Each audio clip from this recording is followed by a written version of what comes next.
Dans les étendues infinies des déserts d'Arabie, il existait autrefois une tribu dont le nom s'est presque effacé des mémoires. Une civilisation édifiée autour d'un puits creusé au plus profond de la terre. Paisible vue de l'extérieur, mais rongée par la corruption de l'intérieur. Parmi eux, une seule voix s'élevait pour leur crier la vérité. Mais ils ont choisi de faire taire cette voix. Ils ont jeté leurs prophètes dans les ténèbres d'un puits obscur en riant de leur acte.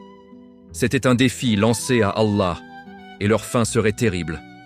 Dans cette vidéo, nous allons être témoins de l'ascension et de la chute du peuple de race, perdu dans l'adoration des idoles. Nous découvrirons le combat d'un prophète abandonné, sa fin tragique, et le châtiment divin qui s'est abattu sur eux. Bienvenue sur Religious Story TV. Avant de commencer, n'oubliez pas de vous abonner, de liker et de commenter pour nous soutenir. Grâce à votre soutien, nous pourrons toucher davantage de personnes avec des vidéos comme celle-ci. Si vous êtes prêts, commençons notre voyage. Nous voici projetés dans un passé lointain, quelque part entre Bassora et Yamama, sur les terres arides d'Arabie. Le climat est torride, impitoyable. La seule chose capable de donner la vie ici est l'eau. Mais il n'y a ni fleuve, ni lac à l'horizon. Seulement un puits gigantesque, appelé Ras en arabe. Lui seul fournit toute l'eau nécessaire à la survie. C'est ainsi que la tribu de Ras s'est établie en ces lieux. Cette vie leur avait été offerte par Allah, le Tout-Puissant. C'était encore un jour brûlant d'été. Le soleil trônait haut dans le ciel azur, et le sol craquelé brûlait sous les pas. Cela faisait des mois qu'il n'avait pas plu.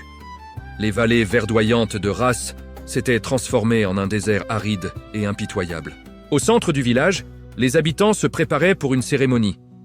Leur dernier espoir face à la sécheresse qui les accablait.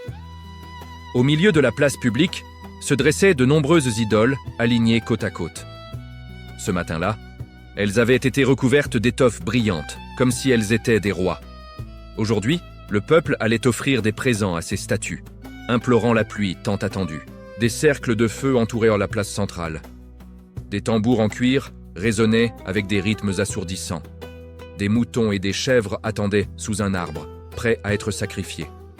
Les chefs de la tribu planifiaient la partie finale de la cérémonie.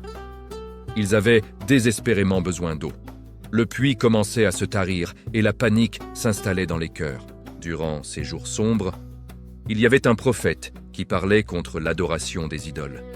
Un homme solitaire qui les avertissait chaque fois qu'il le pouvait. Certains disent que son nom était Hanzala ibn Safwan. D'autres croient qu'il était le prophète Chouaïb ou Ilyas. Il avait été envoyé par le Créateur unique au peuple de Ras pour leur rappeler la vérité oubliée depuis si longtemps. Il leur parlait du Maître des cieux et de la terre, celui qui donne la vie et la reprend. Il leur disait de ne pas adorer de fausses divinités, ni les arbres, ni les statues silencieuses et inertes. Mais ils ne le prenaient pas au sérieux. Ils se moquaient de ses paroles et l'accusaient d'être un sorcier. Ils prétendaient qu'il leur portait malheur, que la pluie avait cessé à cause de lui, qu'il était responsable de la sécheresse qui frappait leur terre. Ils affirmaient que sa prière avait fait mourir leurs arbres sacrés. Après qu'il eut prié, les 12 arbres qu'il vénérait étaient tous morts. Maintenant, ils croyaient qu'il n'y avait qu'une seule façon de réparer cette situation. Pour apaiser le dieu de l'arbre, ils devaient le tuer. Ceux qui le haïssaient le plus étaient les chefs tribaux. La nuit, ils tenaient des réunions secrètes et planifiaient comment le faire taire définitivement. « Cet homme empoisonne notre peuple », disait-il avec rage. « Il détruit la religion de nos ancêtres et la pluie refuse de tomber à cause de lui. » Ils ont élaboré un plan sinistre. Ils l'inviteraient au puits sacré. Ils lui ont envoyé un message. « Nous voulons discuter avec toi. Le prophète est venu, espérant la paix et la réconciliation. » Le puits sacré se trouvait au centre de la cité. Autrefois lieu d'eau bénie, il était maintenant asséché depuis des mois. Il avait été rempli de grosses pierres, transformées en monticules. Les chefs de la tribu l'ont accueilli avec des sourires hypocrites. L'un d'eux a déclaré d'une voix mielleuse « Bienvenue, ô prophète. Nous voulons faire la paix avec toi. » Alors que le prophète s'approchait davantage, il comprit leurs véritables intentions. Mais il n'a pas fui. « Mes frères, dit-il doucement, je ne vois rien dans vos cœurs sinon de la haine. » « Silence !» ont-ils hurlé. Un signal fut donné, et 5 hommes se sont jetés sur lui. Ils ont enfoncé un tissu dans sa bouche et l'ont attaché fermement. Ses mains ont été liées derrière son dos, et ses pieds ont été entravés. Il ne pouvait plus parler, ni bouger. Ils l'ont traîné jusqu'au bord du puits. Il était haut et profond. S'il tombait, ses os se briseraient inévitablement. Ce qui est arrivé au prophète s'est produit au puits même où il avait l'habitude d'appeler le peuple à la vérité. Mais personne n'a prononcé un mot de protestation. Le prophète s'est tourné vers eux et a élevé la voix pour que toute la tribu puisse l'entendre. Il n'y avait aucune colère dans sa voix, aucune malédiction, seulement une profonde tristesse. « Ô mon peuple, pourquoi vous précipitez-vous vers votre propre fin? Je ne vous dis que la vérité. Avez-vous oublié celui qui a créé l'arbre, celui qui envoie les nuages, celui qui vous a donné la vie avant même que vous sachiez respirer? Peut-être que quelques personnes furent touchées par ces paroles, mais les chefs de la tribu se sont moqués de lui. Que ce soit ton dernier sermon, ont-ils ricané, et ils l'ont poussé dans le vide. Le prophète est tombé parmi les pierres. Ses côtes se sont fissurées, son bras s'est brisé, son visage a été blessé. Mais il était encore vivant, piégé entre les pierres dans une douleur atroce. Un des chefs tribaux a ri et a dit avec cruauté « Laisse les loups et les aigles s'occuper de toi ». L'intérieur du puits était profond et glacial. L'endroit qui leur avait donné la vie pendant des années était devenu le lieu où ils essayaient de faire taire le message divin. Il faisait noir, humide, et l'air manquait. Ils ne pouvaient ni s'asseoir ni se tenir debout. Ils l'enterraient, vivant. Ils ont fermé le haut avec de grosses pierres. Ils ne supportaient pas d'entendre sa voix, alors ils l'ont scellé complètement. Des jours ont passé. Le prophète gisait là saignant, mourant lentement de soif. Seul son cœur continuait de prier. « Mon Seigneur, tu me vois. J'ai délivré ton message. Je suis satisfait de toi, mais je ne suis pas satisfait d'eux, disait-il dans son agonie. Le 5e jour, il a rendu son dernier souffle. Alors que son âme quittait son corps, une lumière a brillé entre les pierres. À ce moment précis, dans le village lointain où les gens célébraient, ils ne remarquèrent rien d'inhabituel. Mais la terre avait commencé à trembler. Les tambours jouaient sur la place. Des animaux étaient sacrifiés. « Les dieux sont contents !» criaient les prêtres avec euphorie. « Les bénédictions vont revenir. » Mais le ciel devenait sombre, menaçant. Les premiers nuages se formaient, noirs, lourds, chargés de colère divine. Le peuple de race n'avait aucune idée de la destruction qui s'approchait inexorablement. Quand le premier tonnerre a résonné parmi les sons des tambours, personne n'a réalisé que c'était un avertissement. Mais le sang du prophète s'était déjà mélangé au sol, et les cieux observaient avec attention. Alors, qu'est-ce qui les avait conduits à ce point de non-retour? Il y a des années, le peuple de race vivait dans de vastes vallées et des terres fertiles, jouissant d'une vie pleine de bénédictions divines. Au commencement, ils croyaient en Allah et l'adoraient avec sincérité. Les historiens islamiques comme Tabari et Ibn Kathir ont décrit le peuple de race comme étant très prospère. Ils travaillaient dans l'agriculture et vivaient dans l'abondance grâce à des canaux d'irrigation sophistiqués et des puits généreux. Tout comme le peuple de Saba, ils possédaient d'immenses jardins, des vignes luxuriantes et de grands champs fertiles. Leurs terres débordaient de récoltes dorées. Les arbres fruitiers atteignaient le ciel. Leur région ressemblait à un paradis terrestre pour les visiteurs venus de loin. Mais avec le temps, au lieu d'être reconnaissants, ils sont devenus sauvages et arrogants. Comme les peuples de Thamoud et de Had avant eux, ils se sont tournés vers l'adoration des idoles. Certaines sources affirment même qu'ils sont devenus comme le peuple de Lut, tombant dans les mêmes actes immoraux. La richesse sans gratitude mène toujours à la destruction. Au début, tout a commencé par de l'appréciation sincère. Les gens aimaient un arbre qui poussait au centre de leur cité. C'était un vieux pin, différent de tous les autres. Certains disaient qu'il avait été planté par quelqu'un de la famille du prophète Nuh. D'autres croyaient que c'était le premier arbre à pousser après le grand déluge. Quelle que soit la vraie histoire, cet arbre n'était plus simplement un arbre. Il était devenu un symbole sacré. Et quand les symboles sont mal compris, ils se transforment en idoles. Lentement, l'admiration est devenue adoration. Ils ont donné un nom à l'arbre. Ils ont accroché des tissus colorés sur ses branches et versé du lait à ses racines. Ils ont commencé à croire que chaque bénédiction qu'ils possédaient provenait de cet arbre saint. Des chefs religieux sont apparus. De fausses cérémonies ont été inventées. Quand l'arbre original a vieilli, ses graines ont été envoyées dans 12 villages. Chaque nouvelle plante était considérée comme un morceau sacré de l'arbre principal. C'est ainsi qu'une fausse croyance est née et s'est répandue. Personne ne pouvait toucher même une seule feuille. Les enfants n'avaient pas le droit de grimper aux arbres. Des sacrifices étaient effectués à la base des arbres. L'eau de source à proximité n'était plus donnée aux animaux ni aux pauvres. Seuls les chefs religieux pouvaient la toucher. Ils appelaient cette eau l'essence des dieux. Ceux qui désobéissaient étaient punis sévèrement. Certains qui avaient bu l'eau ont même été exécutés. Mais cette eau avait autrefois été un don d'Allah, gratuite pour tous. Au fil des années, les célébrations sont devenues plus grandes et plus effrayantes. Chaque mois, un village organisait une fête sacrée en l'honneur de son arbre. Mais une fois par an, les 12 villages se rassemblaient autour de l'arbre principal pour un rituel gigantesque. Des feux étaient allumés sous l'arbre. Des sacrifices étaient effectués. Et quand la fumée devenait épaisse, une voix s'élevait de l'intérieur de l'arbre. Une voix profonde et glaçante. Mais ce n'était pas l'arbre qui parlait. C'était seulement le son du vent. Tout comme le veau d'or à l'époque de Moussa, que la paix soit sur lui. Il produisait un son, mais ce son n'était pas réel. La plupart des gens y croyaient, mais il y avait encore quelques personnes qui avaient des doutes. Certains chuchotaient que l'arbre restait silencieux quand il n'y avait pas de vent.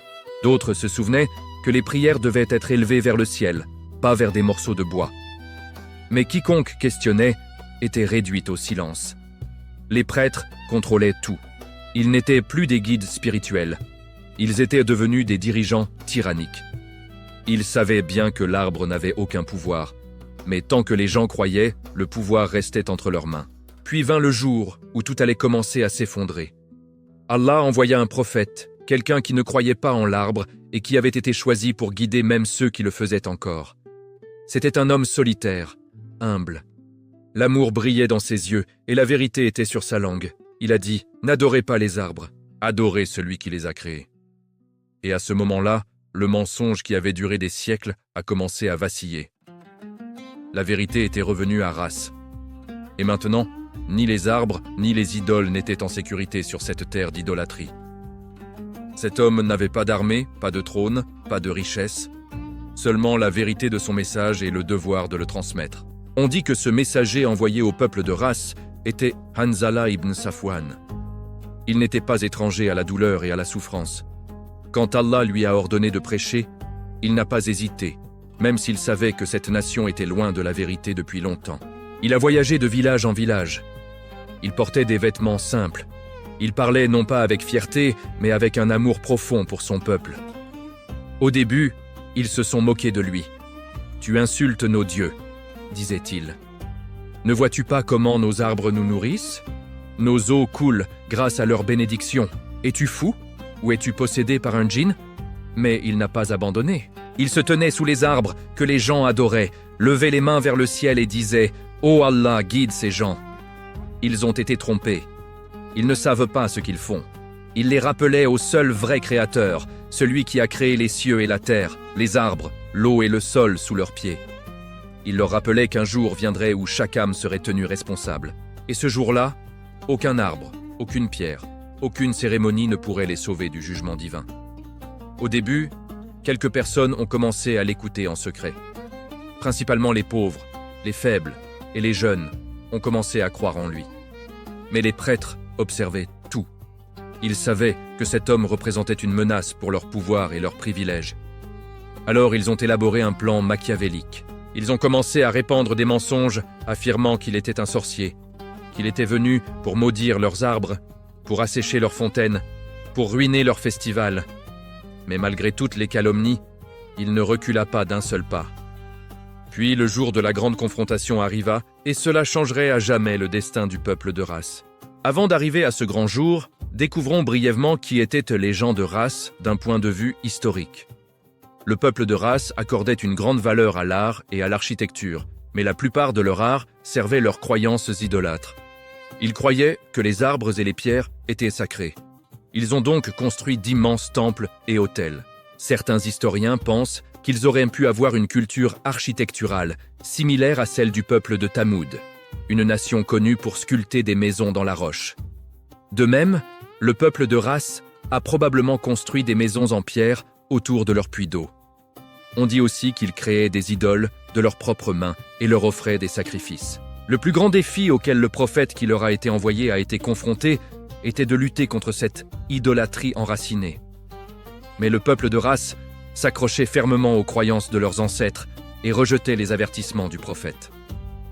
Au commencement, ils avaient une société forte et organisée, mais avec le temps, ils se sont transformés en un peuple qui ignorait la justice et l'équité. Les riches sont devenus plus riches, tandis que les pauvres se voyaient refuser même les ressources de base.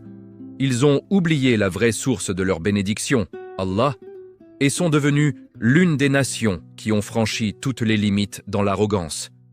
Ceux qui étaient au pouvoir ont augmenté leur contrôle sur le peuple et la justice a été tordue pour servir leurs intérêts personnels. Même si Allah leur a envoyé un prophète, ils l'ont menacé, se sont moqués de lui et ont rendu la vie difficile aux quelques personnes qui croyaient en lui. Ce système corrompu ne montrait aucune gratitude pendant les temps d'abondance, et les avertissements du prophète n'ont pas réussi à attendrir leur cœur. Leur richesse ne faisait que les rendre plus arrogants. Ils ont commencé à penser qu'ils possédaient tout.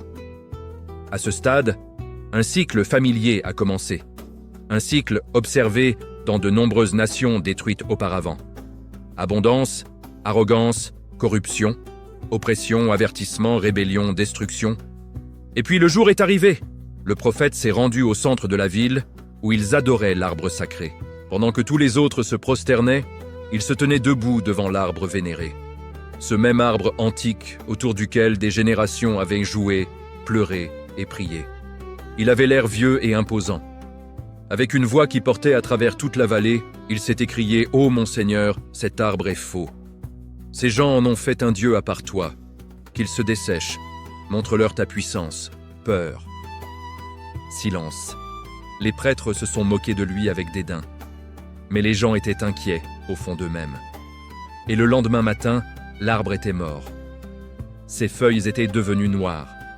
Son tronc était fendu. Ses racines avaient pourri de l'intérieur. À midi, les 11 autres arbres ont également commencé à mourir.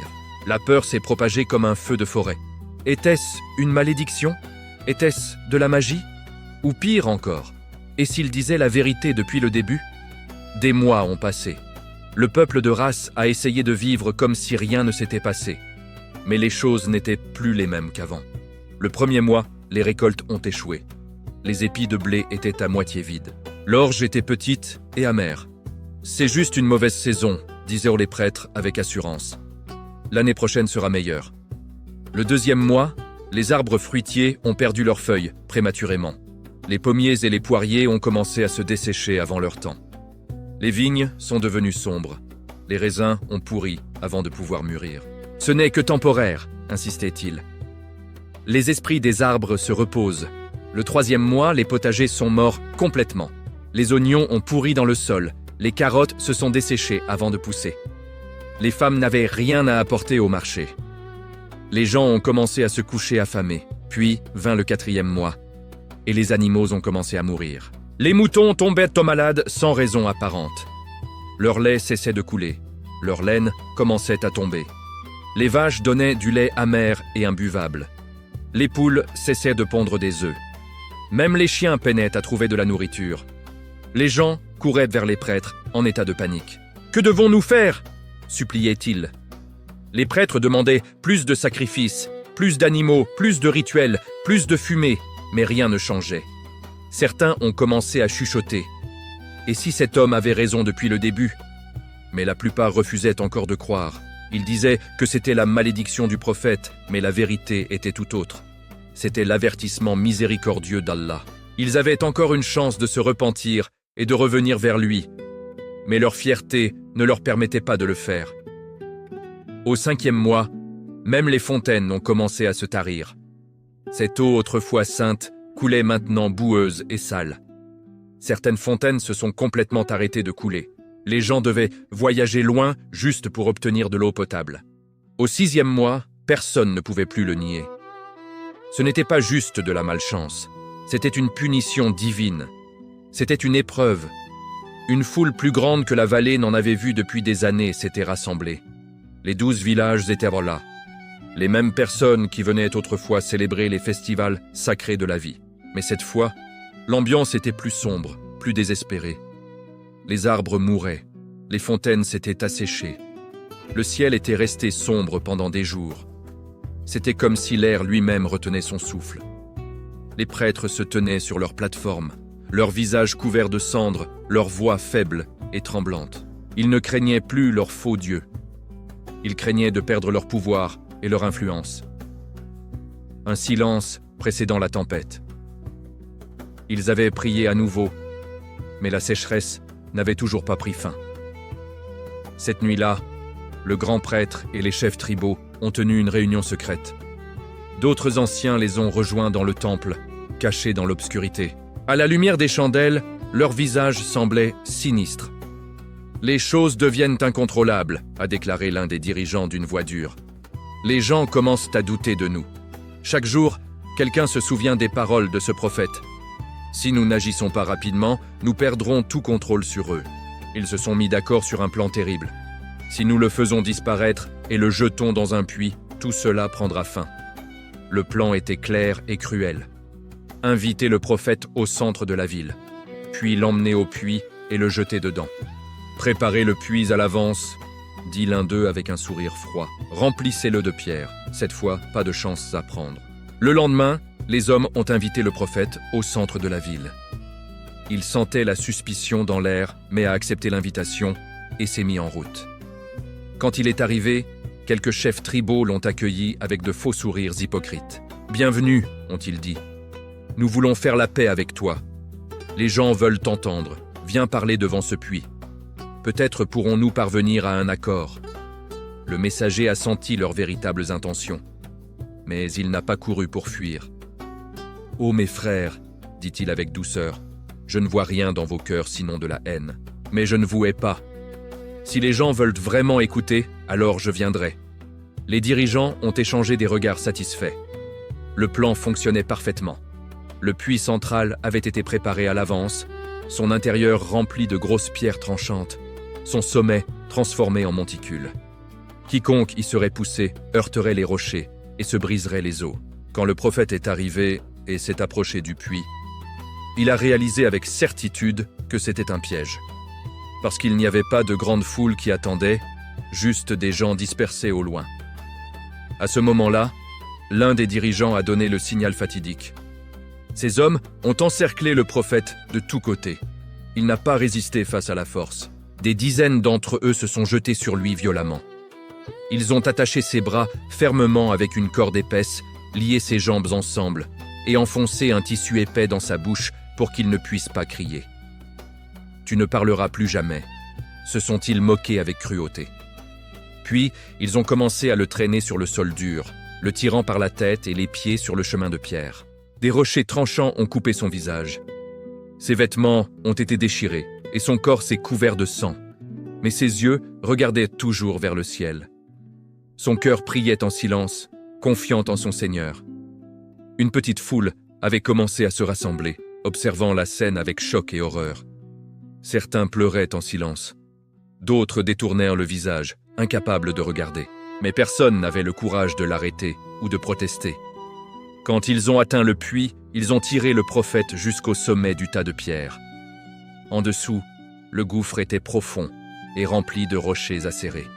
« Voici ta destination finale », a crié l'un d'eux avec satisfaction. Et ils l'ont poussé dans le vide. Le messager est tombé parmi les pierres avec un bruit terrible. Quand son corps a frappé les rochers, un son déchirant a résonné dans toute la vallée. Il a gémi de douleur, mais pas un seul mot de colère n'est sorti de sa bouche bénie. Dans le gouffre étroit et sombre, il s'est mis en position assise tant bien que mal. Il était blessé gravement, mais encore vivant, piégé entre les pierres, incapable de bouger librement. Il faisait noir comme dans un tombeau. Ses mains et ses pieds étaient attachés solidement. Sa bouche était scellée par le tissu. Il ne pouvait respirer que par le nez avec difficulté. Il ne pouvait pas parler ni appeler à l'aide. Mais il n'était pas seul dans sa souffrance. Les anges enregistraient sa patience exemplaire. La terre témoignait de sa douleur. Chaque battement de son cœur portait sa mission jusqu'au trône d'Allah. Le premier jour, la douleur était intense et insupportable. Mais il est resté patient et endurant. Le deuxième jour, la soif a commencé à le torturer. Ses lèvres se sont fissurées et craquelées.